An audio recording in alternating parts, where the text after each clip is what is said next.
Morning students. कल ma'am ने आपको आपकी भाषा माधुरी बुक में से पार्ट 3 अनोखा ढंग के बारे में बताया था। उसमें मैम ने आपको क्या बताया था? मैम ने उसमें बताया था कि गांधी जी को उनकी मीरा बहन ने एक पत्थर दिया था जिसे वे हमेशा अपने पास रखते थे, लेकिन वह पत्थर कहीं खो गया। तो उन्होंने उस पत्थर को मन्नू बहन को ढूंढ कर लाने के लिए कहा।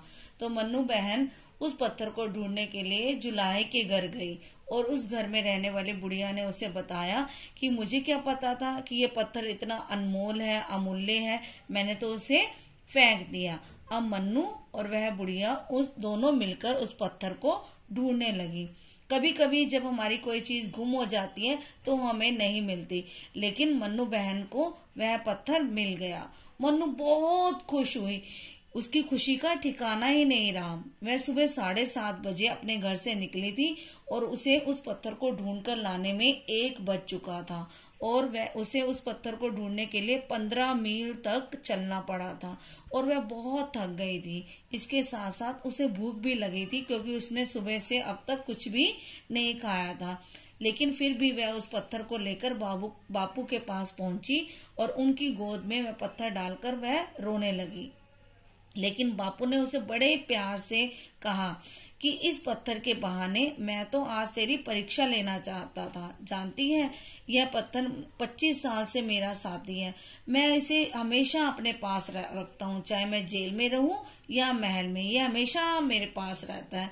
मुझे ऐसे पत्थर और भी मिल सकते थे, लेकिन इस पत्थर के द्वारा मैं तुम्हें एक सीख देना चाहता था, तुम्हें एक बात सिखाना चाहता था कि हमें कभी भी जीवन में लापरवाही नहीं करनी चाहिए। चाहे वो छोटी चीज हो चाहे बड़ी चीज हो, हर चीज को हमें संभाल कर रखना चाहिए।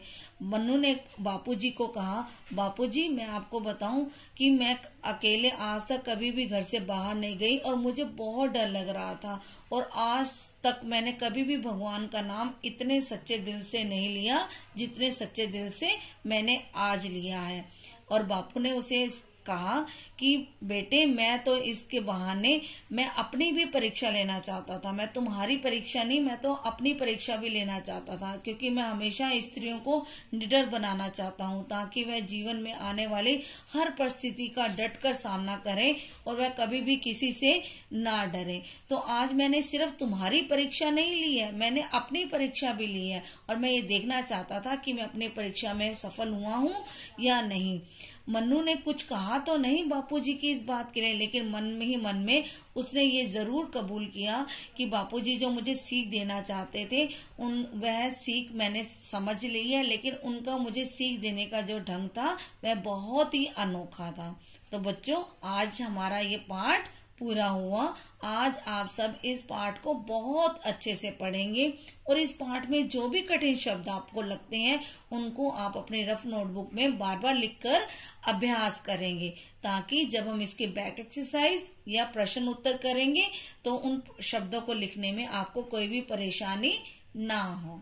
Thank you.